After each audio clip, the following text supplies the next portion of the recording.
Ah. So, ang pangalan ko po is Jairus Andre Trinidad. Research leader po ako. So, from St. Michael Academy. So, yung title po ng study namin is Views of the Neurologist here in the Primal City. Sa SM Marilao. Views of neurologist, Views of the Neurologist in the Primal City. SM Marilao branch. Regarding recombinant oncolytic poliovirus therapies against regarding recombinant oncolytic poliovirus therapies against malignant glioma. hindi ako dapat dito. Kaya mapasahin ko sandali Ay, nandito po yung title namin. Ayan po.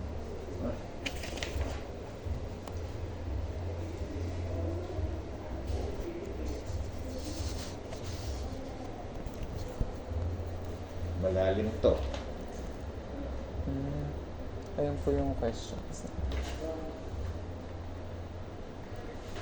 Okay lang naman po kung ano lang po yung Okay. ayaw niyo sagutin. Sige.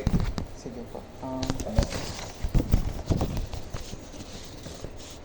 What's your name po and age? Hindi ko 20 spin na.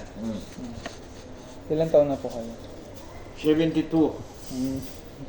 Ano po yung finished level education and course? Doctor of Medicine, tapos ang specialty ko neurology. Yung ano po, profession po as of now, and years of experience. Ako neurologist ako, doctor neurologist, practicing neurologist. Years of practice, 40 years na. Dito po sa Primal. Primal na bago na itong primal. Wala Bago ko na 10 po. years na ito. Ilang years na po kayo dito sa Primal? From the start. 10 years From na. the start. So, aware po ba kayo sa poliovirus? Yes. Pwede pong pa-expand po. Idea niyo po sa poliovirus. Poliovirus, enterovirus yan which affect the nervous system, the anterior horn cell ng nerve, kaya nagkakaroon ka ng atrophy ng muscle, paralysis. Doon yun sa anterior horn cell ng spinal cord. Aware naman po kayo sa immunotherapy. Yes.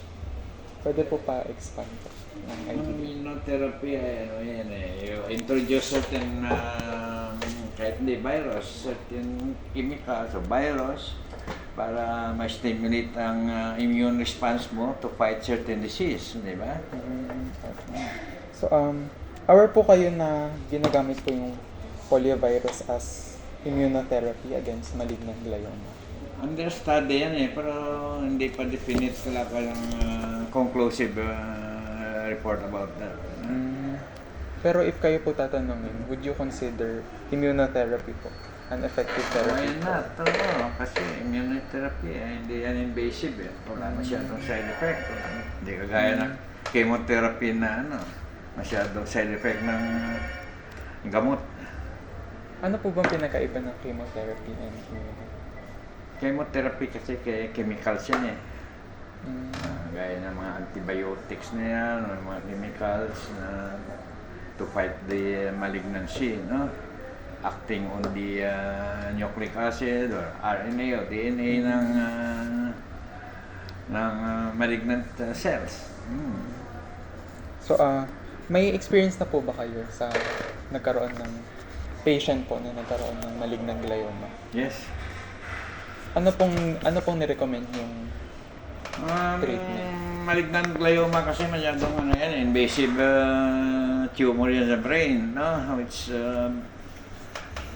masyadong bad ang prognosis. Actually, pag malaki aggressive tumor of the nervous system, iba niya pinapa-opera ko, pinapa-debulk. Iba niya radiotherapy ko, cobalt, radiation therapy. Pero hindi kasi ako mayroon na specialty niyan mayroon neuro-oncologist talaga. At cancer ay oncologist ang main niyan line. So, kung kayo po tatanungin, i-recommend niyo po ba yung itong poliovirus immunotherapy sa Why not? Kasi karamihan ng yung prognosis niya very poor basta malignant glioma. Parang sure death yan Usually, they die in less than 2 years. Sige po. Okay na po. Yan na. Sige. Yung bayad po. sa Hindi na, consult. hindi na. Huwag kang magbayad. Hindi, sige po. Okay lang Hindi, po ayaw, talaga. okay.